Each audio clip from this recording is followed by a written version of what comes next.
ಸಾರಿ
ಕಣೋ, ಇವತ್ತು ಕೂಡ ಅಮ್ಮ ಪ್ಲೀಸ್ ಒಂದ್ ನಿಮಿಷ ಕಣೋ, ನನಗೆ ನಿನ್ ರೀಸನ್ಸ್ ಎಲ್ಲ ಬೇಕಾಗಿಲ್ಲ. ಕೇಳೋ.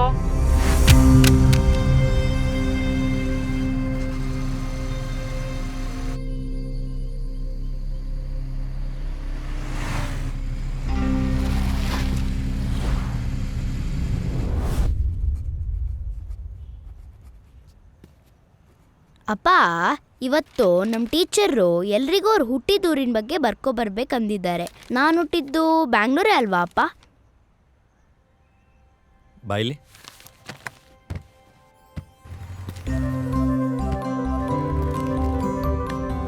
ಸೂರ್ಯ, ನಮ್ದು ಬೆಂಗಳೂರೇ, ಆದರೆ ನೀನು ಹುಟ್ಟಿದ ಮಾತ್ರ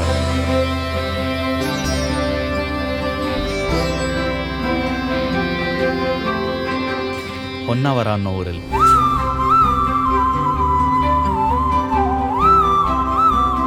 ಅವತ್ತು ರಾತ್ರಿ ಕಾರಲ್ಲಿ ಬೆಂಗಳೂರಿಗೆ ಬರಬೇಕಾದ್ರೆ ನಿಮ್ಮಮ್ಮಂಗೆ ಹೆರಿಗೆ ನೋವು ಜಾಸ್ತಿ ಆಯಿತು. ಕಾರ್ ನಿಲ್ಲಿಸಿದಾಗ ಹೊನ್ನಾವರ ಅನ್ನೋ ಊರಲ್ಲಿದ್ವಿ. ಹೇಗೋ ಮಾಡಿ ಅಲ್ಲೇ ಇದ್ದ ಗೌರ್ಮೆಂಟ್ ಹಾಸ್ಪಿಟಲ್ಗೆ ನಿಮ್ಮಮ್ಮನ್ನ ಕರ್ಕೊಂಡು ಹೋದೆ.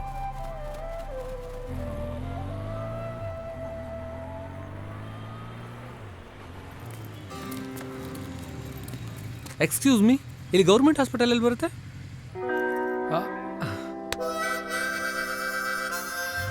ಓಹ್, ಥ್ಯಾಂಕ್ ಯು.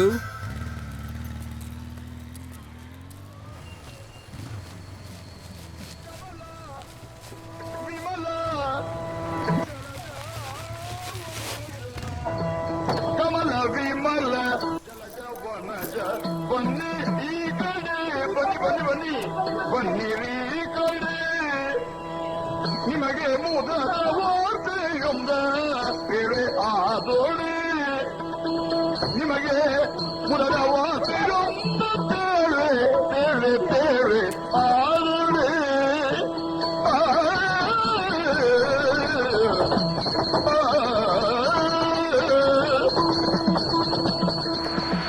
ಯಲವಾತರಣ, ಯಾರಯ್ಯ ನೀನು?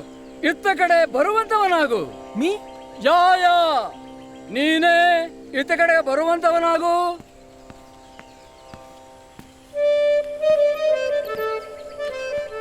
ಯಾರು ನೀನು? ಬಂದ ಕಾರಣವನ್ನು ಅರುಹಯ್ಯ. ಇದು ಹಾಸ್ಪಿಟಲ್ಲಾ?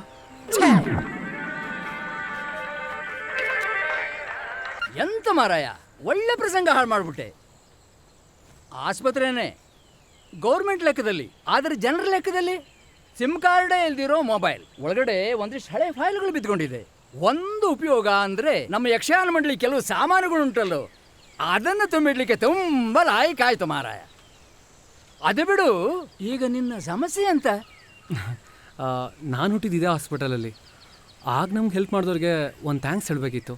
ರಿಜಿಸ್ಟರ್ ಬುಕ್ ನೋಡಿದರೆ ಅವ್ರು ಯಾರು ಅಂತ ಗೊತ್ತಾಗ್ಬೋದಲ್ವಾ? ಓ, ನಿನ್ನ ಯೋಚನೆ ತುಂಬ ಚಂದ ಉಂಟು ಮಾರಾಯ. ಇದು ನೋಡಿಕೊಳ್ಳಿಕ್ಕೆ ನನಗೆ ಗೌರ್ಮೆಂಟ್ ಸಂಬಳ ಏನು ಕೊಡೋದಿಲ್ಲ. ಇಲ್ಲ, ಎಂತ ಸಹ ಇಲ್ಲ. ನಾನು ಸಾಯಂಕಾಲ ಮನೆಗೆ ಹೋಗ್ತಾ ಇದ್ದ ಹಾಗೆ ನನ್ನ ಮೊಮ್ಮಕ್ಕಳು ತಾತ ತಾತ ಏನು ತಂದೆ ಅಂತ ಕೇಳ್ತಾರೆ. ಅವರಿಗೆ ನಾನು ಏನಾದರೂ ಕೊಡಬೇಕಲ್ವಾ?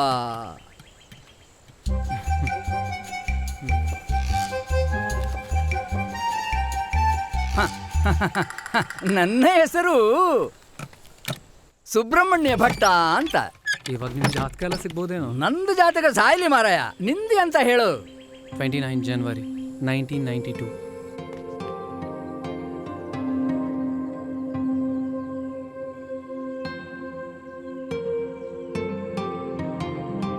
ಅಪ್ಪನ ಹೆಸರು ಶಂಕರ್. 1992. ಹಾ, ಸಿಕ್ತು ನೋಡು. ಶಂಕರ್ ಸರಸ್ವತಿ. ನಿನ್ನನ್ನು ಮೊದಲು ನೋಡಿದ್ದು ಡಾಕ್ಟರ್ ಅಲ್ಲ.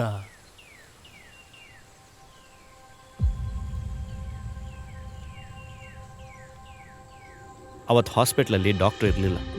ಯಾವ ವ್ಯವಸ್ಥೆನೂ ಅಲ್ಲಿ ಸರಿ ಇರಲಿಲ್ಲ. ಏನು ಮಾಡಬೇಕು ಅಂತ ತೋಚದೇ ಇದ್ದಾಗ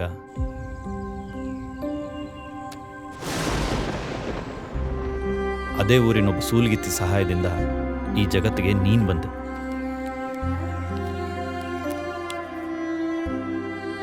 ಅವತ್ತವರೇನಾದರೂ ಅಲ್ಲಿ ಇಲ್ಲ ಅಂದಿದ್ರೆ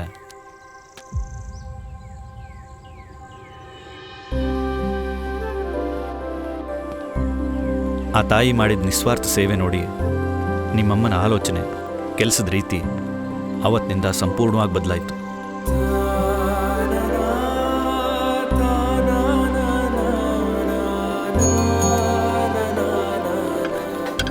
ಆ ಸೂಲಗಿತ್ತಿ ಅಜ್ಜಿಯವರ ಮನೆ ನನಗೆ ಗೊತ್ತುಂಟು. ಅವರ ಮನೆ ತೋರ್ಲಿಕ್ಕೆ ನಂದು ಏನೂ ಉಪದ್ರ ಇಲ್ಲ. ಆದರೆ ನಿನಗೆ ಗೊತ್ತುಂಟಲ್ಲ ಮಾರಾಯ, ನಾವು ಎಷ್ಟು ಬ್ಯೂಸಿ ಅಂತ ಹೇಳಿ. ಭಟ್ರೆ, ನಿಮ್ಮ ಮೊಮ್ಮಕ್ಳ ಜೊತೆ ನಿಮ್ಮ ಹೆಂಡ್ತಿನೂ ಇದ್ದಾರಂತ ಗೊತ್ತು. ಬನ್ನಿ ಕೂತ್ಕೊಳ್ಳಿ. ನೀನು ತುಂಬ ಫಾಸ್ಟು.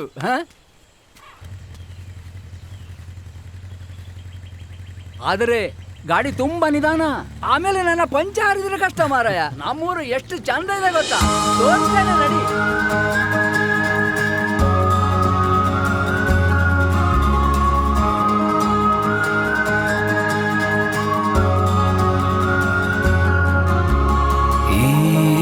ಕಡಲಲ್ಲಿ ಅಲೆ ಹುಟ್ಟೋದು ಎಲ್ಲಿಂದ ಹೇಳೋಕೆ ಆಗಲ್ಲ. ಈ ಕಥೆಯನ್ನ ಅಲೆ ಯಾವತ್ತು ಹೇಳೋದಿಲ್ಲ.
ಹೊಸ ನಶೆ ಹೊಸ ದೆಸೆ ಬದುಕಲಿ, ಇದೇ ತರ ಖುಷಿ ತುದಿಯ ತಲುಪಲಿ. ಪರಶುರಾಮನ ಹೆಜ್ಜೆ ಗುರುತಿನ ಕೋಟಿ ಚೆನ್ನಯ್ಯ ನಾಡೆನುವುದು ಯಕ್ಷಗಾನದ ಕಕ್ಷೆಯಲ್ಲಿಯೇ ಮೂಡಿದೆ.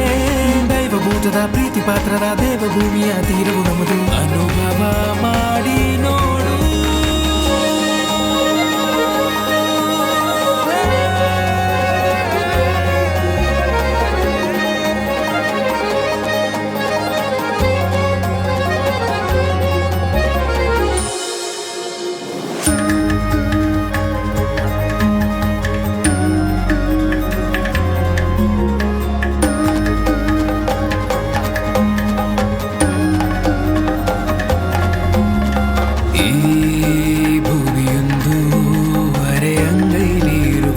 ಸ್ವರ್ಗಾನಿ ನೀ ಕೇಳು, ನೀ ಖುಷಿಯನ್ನು ದಿನ ಹುಡುಕೋದೆ ಬೇಕಾಗಿಲ್ಲ.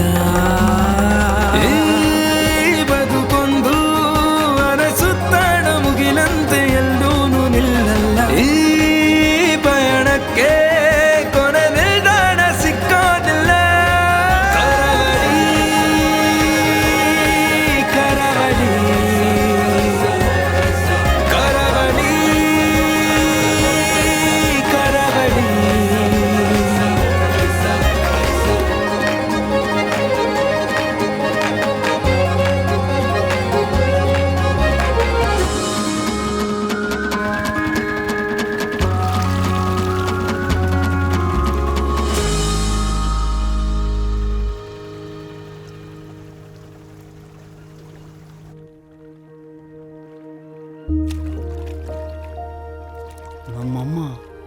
ನನಗೆ ಯಕ್ಷಗಾನ ಕಲಿಸಿದ್ಲು. ಅದು ನನ್ನ ಜೀವನವೆಲ್ಲ ಅನ್ನ ಕೊಡ್ತು. ಇವಾಗ ಆ ಕಲೆನೇ ನಮ್ಮಮ್ಮ. ಎಲ್ಲರ ಲೈಫು ಹಾಗೆ ಇರಬೇಕಲ್ವ. ನನ್ನ ಚಿಕ್ಕ ವಯಸ್ಸಿನಲ್ಲಿ ಅಮ್ಮನ ನೆನಪಿಗಿಂತ ಒಂಟಿತನದ ಪಾತ್ರನೇ ಹೆಚ್ಚಾಗಿತ್ತು. ಅಪ್ಪ, ಫಸ್ಟ್ ಪ್ರೈಸ್ ಬಂದಿದೆ ಇವತ್ತು. First prize. ಅಮ್ಮ,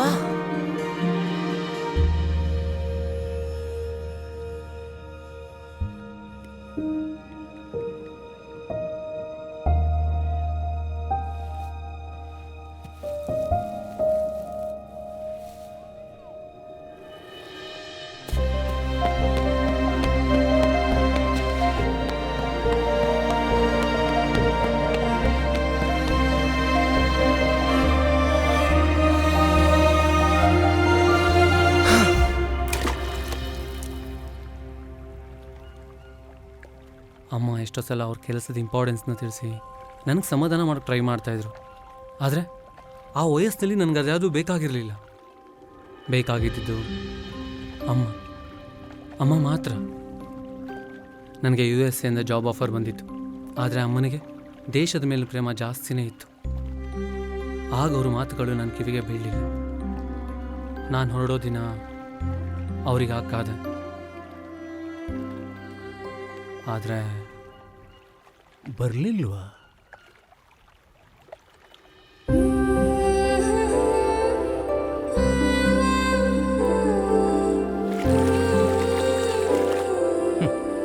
ಕೋಪ ಜೀವನದ ಒಂದು ದಾರಿಯನ್ನು ಮಾತ್ರ ತೋರಿಸ್ತದೆ. ಆದರೆ ತಾಳ್ಮೆ ಅನೇಕ ಮಾರ್ಗದಲ್ಲಿ ನಮ್ಮನ್ನು ಮುನ್ನಡೆಸ್ತದೆ ಮಗ. ಓಯ್ ಭಟ್ರೆ, ಇಳಿಯೋ ಪ್ಲಾನ್ ಏನಾದರೂ ಉಂಟಾ? ಎಂತ ಸಾವ ನಿನ್ನ ಅಜ್ಜಿ ಯಾವಾಗ ಬಾಯಾಗಬೇಕಂತ ಗೊತ್ತಾಗುದಿಲ್ಲ ಮಾರಾಯ ನಿನಗೆ.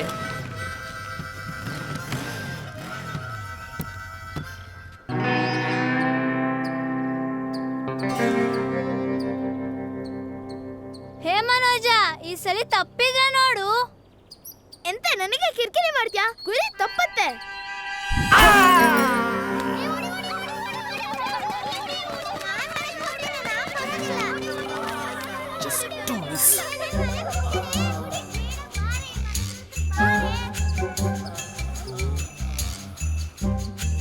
ಆದ್ರೆ ನನಗೆ ಮಿಸ್ಸೇ ಆಗಲಿಲ್ಲ ಮಾರಾಯ. ಬಿತ್ತ ಎಂತ ಆಗಲ್ಲ, ಹೋಗು ಹೋಗು ಹೋಗ ಹೋಗು ಹೋಗು.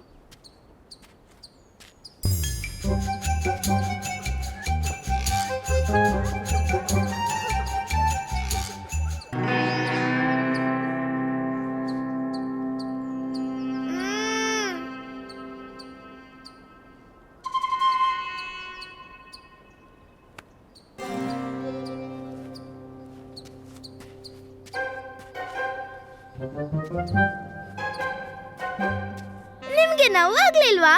ಅವ್ರಿಗೆ ನೋವಾಗಿದ್ರೆ ಬಾಲ್ ಕೊಡ್ತಿದ್ರೆ ಬೇಗ ಬಾರೋ.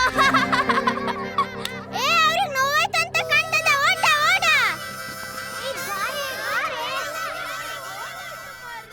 ಏಯ್, ಅಜ್ಜಿ ಮಲ್ಲಿದಾಳೆನಾ? ಅಯ್ಯೋ, ನೀವು ಅಜ್ಜಿ ನಡಕ್ ಬಂದಿದ್ದ? ಇದು ರಕ್ಷಿತ್ ಶೆಟ್ಟಿದಾ?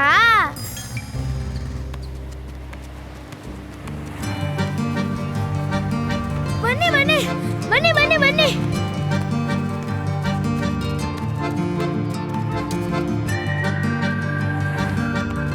ಅಜ್ಜಿ, ನಿಮ್ಮನ್ನ ನೋಡ್ಲಿಕ್ಕೆ ಯಾರೋ ಬಂದಿದ್ದಾರೆ.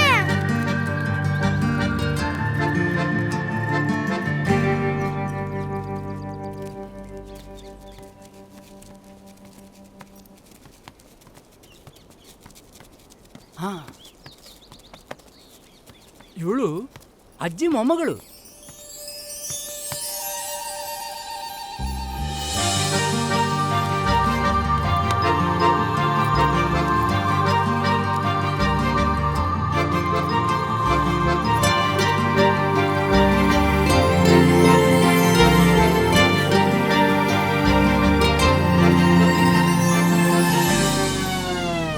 ಅಬ್ಬೋ, ನಿಮ್ಮೂರಲ್ಲಿ ತುಂಬ ಬಿಸಿಲಲ್ಲ ಬಿಟ್ರೆ?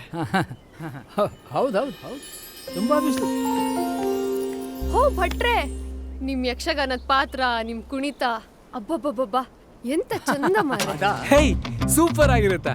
ನೋಡಕ್ಕೆ ಎರಡು ಕಣ್ಣು ಸಾಕಾಗಲ್ಲ. Hi, I am Surya. Hi ಇಬ್ಬನಿ. ನಾವು ಅಜ್ಜಿ ನೋಡ್ಲಿಕ್ಕೆ ಬಂದಿದ್ದಲ್ವಾ? ಯಾ ಯಾ ಯಾ ಅಜ್ಜಿ ಬರೋದು ಇನ್ನೂ ಸ್ವಲ್ಪ ಲೇಟ್ ಆಗುತ್ತೆ. ನಿಮ್ಮ ಸ್ಟೋರಿ ತುಂಬ ಚೆನ್ನಾಗಿದೆ ರೀ. ಅಜ್ಜಿಯಿಂದ ಹೆಲ್ಪ್ ಆಗಿದೆ ಅಂತ ಯಾರೇ ಬಂದರೂ ನಾನು ಅವ್ರದ್ದೊಂದು ಇಂಟರ್ವ್ಯೂ ತಗೊಳ್ತೀನಿ. ಅಜ್ಜಿ ಜೀವನದ ಬಗ್ಗೆ ಡಾಕ್ಯುಮೆಂಟ್ರಿ ಮಾಡಕ್ಕೆ ಹೆಲ್ಪ್ ಆಗಲಿ ಅಂತ. If you don't mind. Yeah sure, ಮಾಡೋಣ. ಹಾಗಾದರೆ ಕ್ಯಾಮರಾ ಉಂಟಲ್ಲ, ನಾನಂತೂ ರೆಡಿನಪ್ಪ. ನಾನು ಇಲ್ಲೇ ಕೂರೋದಾ? ನಾನು ಕಟ್ ಹೇಳಿದಾಗ ಬಟನ್ ಒತ್ತಿ ಆಯ್ತಾ? ಆಯ್ತು. ಹಾಯ್ ಸೂರ್ಯ, ಸೂಲ್ಗಿತ್ತಿ ಅಜ್ಜಿ ಬಗ್ಗೆ ಒಂದೆರಡು ಮಾತು ಹೇಳ್ಬೋದಾ? ಖಂಡಿತ. ನಾನೀ ಭೂಮಿಗೆ ಬಂದಾಗ ಆ ಅಜ್ಜಿ ಕೈಗಳ ಮೊದಲು ತೊಟ್ಟಿಲು ನನಗೆ. ಅಜ್ಜಿಲಿಯವ್ರಿಗೆ 15,000 ಹೆರಿಗೆಗಳನ್ನ ಮಾಡಿಸಿದ್ದಾರೆ, ಅದು ಕೂಡ ನಾರ್ಮಲ್ ಆ್ಯಂಡ್ ಫ್ರೀ. ಅದೇ ಈಗಿನ ಕೆಲವು ಹಾಸ್ಪಿಟಲ್ಗಳಲ್ಲಿ ನಾರ್ಮಲ್ ಹೆರಿಗೆ ಆಗುತ್ತೆ ಅಂತ ಗೊತ್ತಿದ್ರು ಕೂಡ ಕ್ರಿಟಿಕಲ್ ಕಂಡೀಷನ್ ಕ್ರಿಯೇಟ್ ಮಾಡಿ 1.5-2 ಲಕ್ಷ ರೂಪಾಯಿ ಚಾರ್ಜ್ ಮಾಡ್ತಾರೆ. ಈ ಸಿಸ್ಟಮೇ ಒಂದು ದಂಧೆ ಆಗೋಗಿದೆ ರೀ. ಯಾವ ಲೆವೆಲ್ಗೆ ಅಂದರೆ ಒಂದು ಬಿಲ್ಡಿಂಗ್ನ ಕಟ್ಟಿ ಅದಕ್ಕೆ ಹಾಸ್ಪಿಟಲ್ ಅಂತ ನಾಮಕರಣ ಮಾಡಿಬಿಡ್ತಾರೆ. ನಿಜ ರೀ, ಅಲ್ಲಿ ಎಕ್ವಿಪ್ಮೆಂಟ್ಸು ಡಾಕ್ಟರ್ಸು ಏನಿಲ್ಲ ಅಂದ್ರೂ ಪರವಾಗಿಲ್ಲ. WHO ಪ್ರಕಾರ ಒಬ್ಬ ಡಾಕ್ಟ್ರು 1000 ಜನ ಪೇಷಂಟ್ನ ಟ್ರೀಟ್ ಮಾಡಬೇಕು ಅಂತಾರೆ. ನಮ್ಮ ದೇಶದಲ್ಲಿ 68% ಹಳ್ಳಿಗಳೇ ಇದೆ. ಅದರಲ್ಲಿ ಒಬ್ಬ ಡಾಕ್ಟರು 10,000ದಿಂದ 15,000 ಪೇಷಂಟ್ಸ್ನ ಟ್ರೀಟ್ ಮಾಡೋ ಕೆಟ್ಟ ಪರಿಸ್ಥಿತಿ ಬಂದಿದೆ. ಇದೆಲ್ಲ ಸರಿ ಹೋಗ್ಬೇಕು ಅಂದರೆ ಡಾಕ್ಟ್ರ್ ಅದನ್ನು ತಾನು ಸಿಟಿಗೆ ಮಾತ್ರ ಸೀಮಿತ ಅನ್ನೋ ಮನಸ್ಥಿತಿನ ಫಸ್ಟ್ ಬಿಡಬೇಕು. ಜೊತೆಗೆ ಅವ್ರ ಮನೆಯವ್ರು 100% ಸಪೋರ್ಟ್ ಮಾಡಬೇಕು. ಹಾಗಾದ್ರೆ ನೀವು ಯಾಕೆ ಸಪೋರ್ಟ್ ಮಾಡಲಿಲ್ಲ ಡಾಕ್ಟರ್ ಸೂರ್ಯ?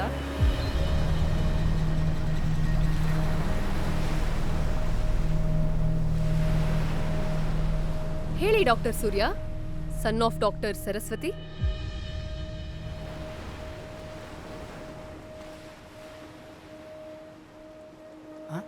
ಇಲ್ಲಿ ರೀಲ್ ಓಡ್ತಾ ಉಂಟು, ಎಂತಾರು ಹೇಳು ಮಾರಾಯ. ವರ್ಷಕ್ಕೆ 80% ಜನ ಮೆಡಿಕಲ್ ಪಾಸ್ ಮಾಡ್ತಾರೆ.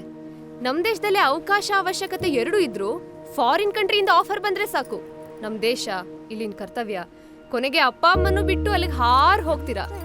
ಕೊನೆಗೆ ಇಲ್ಲಿ ಟೂರಿಸ್ಟ್ ತರ ಬಂದು ನಮ್ಮ ಸಿಸ್ಟಮೇ ಸರಿ ಇಲ್ಲ ಅಂತ ಹೇಳ್ತೀರಾ. ಆದ್ರೆ ಆ ಸಿಸ್ಟಮ್ ನಾವೇ ಅನ್ನೋದನ್ನ ಮರ್ತ್ಬಿಡ್ತೀರಾ ಅಲ್ವಾ?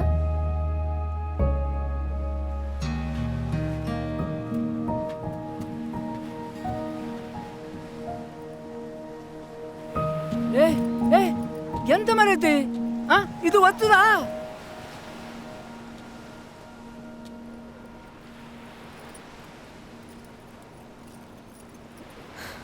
ನಿಮ್ಮಮ್ಮ ಒಬ್ರು ಡಾಕ್ಟರ್ ಆಗಿದ್ದು ಅವ್ರ ಹೆರಿಗೆ ಸಮಯದಲ್ಲಿ ನಡೆದಂತಹ ಹಲವಾರು ಘಟನೆಗಳಿಂದ ನಮ್ಮ ದೇಶದಲ್ಲಿ ಸರಿಯಾದ ಚಿಕಿತ್ಸೆ ಸಿಗದೆ ನರಳ್ತಾ ಸಾಯ್ತಾ ಇರೋ ಲಕ್ಷಾಂತರ ಕುಟುಂಬಗಳ ಪರಿಸ್ಥಿತಿ ಅವರನ್ನು ಕಾಡಿತ್ತು. ಅಜ್ಜಿಯಿಂದ ಇನ್ಸ್ಪೈರ್ ಆಗಿ ಪ್ರತಿ ಹಳ್ಳಿಗಳಲ್ಲೂ ಇರೋ ಎಲ್ಲ ಗೌರ್ಮೆಂಟ್ ಹಾಸ್ಪಿಟಲ್ನಲ್ಲೂ 24 ಗಂಟೆ ವ್ಯವಸ್ಥೆಗಳು ಸರಿಯಾಗಿ ಸಿಗೋದಿಕ್ಕೆ ಹೋರಾಡಿದ್ರು. ಜನರಲ್ಲಿ ಜಾಗೃತಿ ಮೂಡಿಸಿದ್ರು. ಈ ಹೋರಾಟದಲ್ಲಿ ಅವ್ರ ಮಗನ ಪ್ರೀತಿ ಕೂಡ ಕಳ್ಕೊಂಡ್ರು. ಯಾರೇ ಬಂದು ಪ್ರೀತಿಯಿಂದ ಆಶೀರ್ವಾದ ಮಾಡಿದ್ರು ಅದೆಲ್ಲ ತನ್ನ ಮಗನ್ಗೆ ಸಲ್ಬೇಕು ಅಂತ ಹೇಳ್ತಿದ್ರು. ಆದ್ರೆ ನಿಮ್ಗೆ ನಿಮ್ ಹಠ ಮತ್ತೆ ಕೋಪನೇ ಹೆಚ್ಚಾಗೋಯ್ತಲ್ವಾ? ಮಾತಾಡೋದು ತುಂಬಾ ಸುಲಭ ಸೂರ್ಯ. ನಿಮ್ಮಮ್ಮನಿಂದ ಇನ್ಸ್ಪೈರ್ ಆದವರಲ್ಲಿ ನಾನು ಕೂಡ ಒಬ್ಳು. ಹಾಯ್, ಐ ಆಮ್ ಡಾಕ್ಟರ್ ಇಬ್ಬನಿ. ಹೋ ಮತ್ತೆ ನಿಮ್ಮ ತಲೆಯಲ್ಲಿ ಇನ್ನೂ ಕೆಲವು ಪ್ರಶ್ನೆಗಳು ಹಾಗೇ ಇದೆಯಲ್ವಾ? ನೀವು ನಿಮ್ಮ ಬ್ಲಾಗ್ನಲ್ಲಿ ಬರ್ದಿರೋಂಥ ರಿಸರ್ಚ್ ಬಗ್ಗೆ ನಮಗೆಲ್ಲ ತೋರಿಸ್ತಾ ನನ್ನ ಮಗನು ನನ್ನ ಹಾಗೇನೆ ದೊಡ್ಡ ಡಾಕ್ಟರ್ ಅಂತ ಹೆಮ್ಮೆಯಿಂದ ಹೇಳ್ಕೊಳ್ಳೋರು. ಆದರೆ ಈ ದೇಶಕ್ಕೆ ನಿಮ್ಮ ಸೇವೆ ಇರಲಿಲ್ಲ ಅನ್ನೋ ಕೊರಗು ಅವರಲ್ಲಿ ಯಾವತ್ತೂ ಇತ್ತು. ನಿಮ್ಮ ಇಮೇಲ್ ಐಡಿಗೆ ಲಾಸ್ಟ್ ವೀಕ್ ಮೇಲ್ ಮಾಡಿದ್ದು ನಾನೇ. ಈಗ ಗೊತ್ತಾಯ್ತಾ?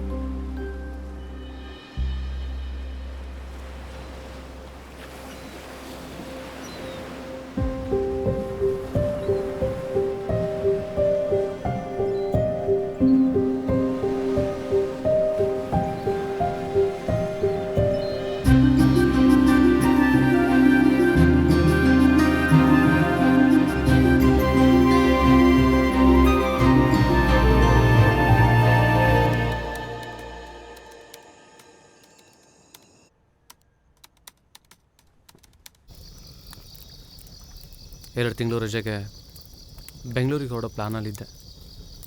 ಆಗ ನನಗೊಂದು ಮೇಲ್ ಬಂತು. ನಾವು ಮಾಡೋ ಹೆಲ್ತ್ ಕ್ಯಾಂಪ್ಗೆ ಇಂಟ್ರೆಸ್ಟೆಡ್ ಡಾಕ್ಟರ್ಸ್ ಬರಬಹುದು ಅನ್ನೋದಾಗಿತ್ತು. ಚೆಕ್ ಮಾಡಿದಾಗ ಅದು ಸೂಲಗಿತ್ತಿ 1992 ಟ್ರಸ್ಟ್ ಬ್ಲಾಗ್ನಿಂದ ಬಂದಿತ್ತು. ನಾನು ಅದನ್ನ ಸ್ಟಡಿ ಮಾಡ್ತಾ ಇದ್ದೆ. ಆ ಬ್ಲಾಗ್ ನೋಡಿದ್ರೆ ರಿಪ್ಲೈ ಮಾಡ್ತಾನೆ ಅನ್ನೋ ನಂಬಿಕೆ ಇತ್ತು. ಅದಕ್ಕೆ ನಾನು ಕಾಯ್ತಾ ಇದ್ದೆ. ನಾ ಹುಟ್ಟಿದ್ದಿನ ನಡೆದ ಕೆಲವು ಘಟನೆಗಳನ್ನ ನಮ್ಮಪ್ಪ ಕತೆ ರೂಪದಲ್ಲಿ ಹೇಳಿದರು. ಆ ಕತೆನೂ ಸೂಲಗಿತ್ತಿ 1992 ಟ್ರಸ್ಟ್ ಹುಟ್ಟಕ್ಕೆ ಕಾರಣ ಆದ ಕತೆನೂ ಒಂದೇ ಆಗಿತ್ತು. ನೀನು ಕಾಯ್ತಾ ಇದ್ದೆ ಅಲ್ವಾ? ಆ ಬ್ಲಾಗ್ನಲ್ಲಿ ಅಜ್ಜಿ ಫೋಟೋದ ಪಕ್ಕ ಫೌಂಡರ್ ಫೋಟೋ ಇರಲಿಲ್ಲ, ಆದರೆ ಅದ್ರ ಕೆಳಗಡೆ ಡಾಕ್ಟರ್ ಸರಸ್ವತಿ ಅನ್ನೋ ಹೆಸರಿತ್ತು. ಕೆಲವು ಗೊಂದಲದಿಂದ ಉಳಿದ ಪ್ರಶ್ನೆಗಳಿಗೆ ಉತ್ತರ ಬೇಕಿತ್ತು. ಅದಕ್ಕೆ ಆಮ್ ಇಂಟ್ರೆಸ್ಟೆಡ್ ಅಂತ ಮೇಲ್ಗೆ ರಿಪ್ಲೈ ಬಂತು. ಅದಕ್ಕೆ ಕ್ಯಾಂಪ್ ಲೊಕೇಶನ್ ಶೇರ್ ಮಾಡಿದೆ. ನಾನು ಚೆನ್ನಾಗಿ ರೆಡಿ ಆಗಿ ಹೋಗೋಣ ಅಂತಿದ್ದೆ. ಅವ್ನು ನೋಡಿದ್ರೆ ಡೈರೆಕ್ಟಾಗಿ ಮನೆಗೆ ಬರೋದಾ? ಸೂರ್ಯ ನಮ್ಮ ಕಡೆ ಒಂದು ಮಾತಿದೆ, ಅದೇನು ಕರೆದ್ಬಿಟ್ಟು ಅಲ್ಲ, ಆದದ್ದೆಲ್ಲ ಒಳ್ಳೇದೇ ಆಯ್ತಲ್ವಾ?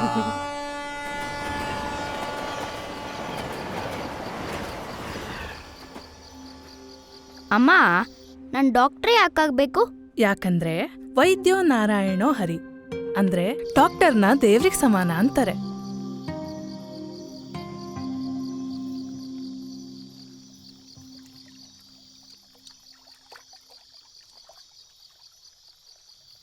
ಭಟ್ರೆ, ಈ ದೋಣಿ ತೇಲ್ತಾ ಇದ್ರೆ ಅಮ್ಮನೇ ತೊಟ್ಲು ತೆಗೆದಾಗಿದೆ. ಅಮ್ಮ ನೋಡಬೇಕು ಅನಿಸ್ತಿದೆ ಭಟ್ರೆ.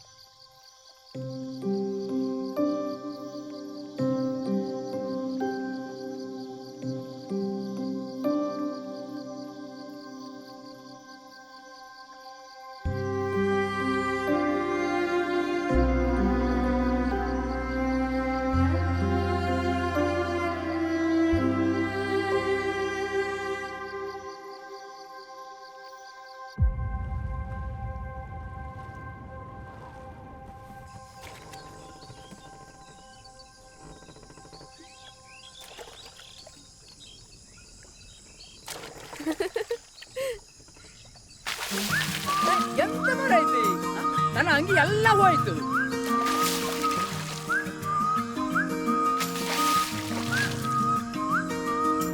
ಪ್ರೀತಿ ಮೌನಕ್ಕೆ ಜಾರಿ ಜೊತೆಯಾಗಿ ಸಾಗಿದೆ ಹಾದಿ,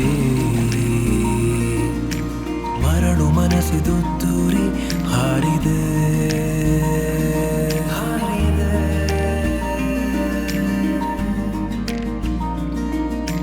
ದಾರಿ ಈ ದಾರಿ ದಾರಿ ನಮ್ಮ ದಾರಿ.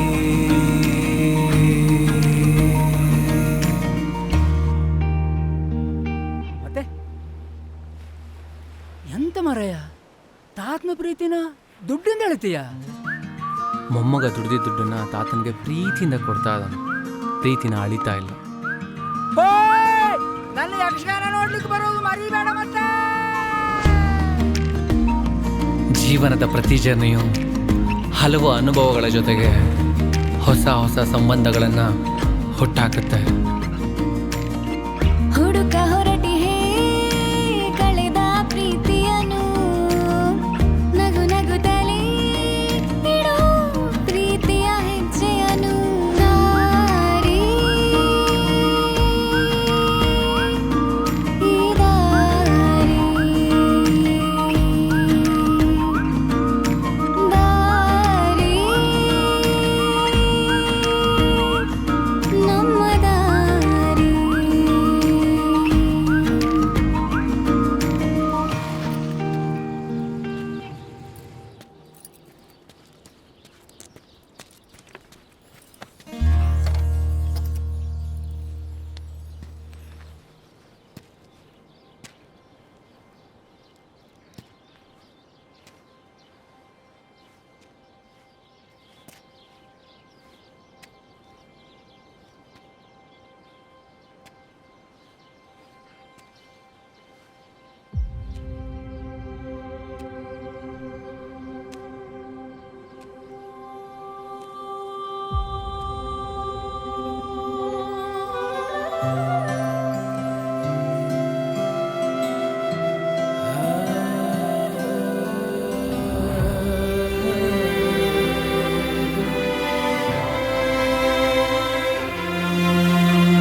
ಆಕೆ ಕಲಿತವಳಲ್ಲ, ಕಲಿಸಿದವಳು.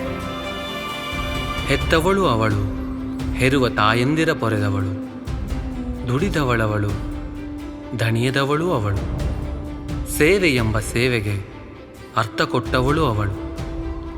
ತಾಯಂದಿರ ಮಹಾತಾಯಿ ಸೋಲಗಿ